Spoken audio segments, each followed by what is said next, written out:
శ్రీ బ్రహ్మంగారి కాలజ్ఞాన ప్రకారంగా పల్లెటూరులన్నీ మహానగరాలుగా వెలుగొందుతాయని, మానవుల జీవన విధానంలో పెనుమార్పులు చోటు చేసుకుంటాయని, ఉరుకుల పరుగుల జీవితంతో విసిగిపోతారని, మనశ్శాంతి కరువైతుందన్న మాటలు నిజమవుతున్నాయి.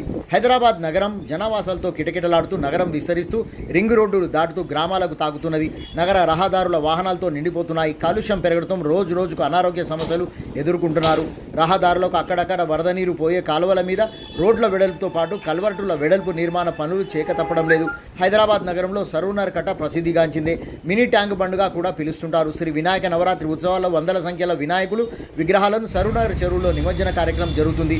బండుపై సాయంకాలం సమయంలో సేద తీరుటకు పిల్లలతో కుటుంబ పెద్దలు, సీనియర్ సిటిజన్ల కాలినడక, ఉదయం వాకింగ్ చేయవారితో బిజీ అయిపోయి సరూనర్ కట్ట జనాల తాకిడితో కట్ట వెడల్పు సరిపోగా జనాలు పలు రకాల ఇబ్బందులు ఎదుర్కొంటున్నారు. కట్ట వెడల్పుతో పాటు సరూనర్ చెరువు వరద నీరు ఉప్పొంగినా ఏ ప్రమాదం సంభవించకుండా చెరువుకు గేట్ల నిర్మాణం వందల సంవత్సరాల క్రితమే రాతి కట్టడంతో నిర్మించారు. వర్షం వరద నీరు ప్రమాదకరంగా మారినప్పుడు గేట్లు పైకెత్తి వరద నీరు బయటకు పోయేందుకు గట్టి భద్రతా చర్యల నిర్మాణం ఉంది. ప్రస్తుతం సమాంతర బ్రిడ్జి నిర్మాణానికి భారీ డ్రిల్లింగ్తో లోతైన పిల్లర్లు నిర్మిస్తున్నారు.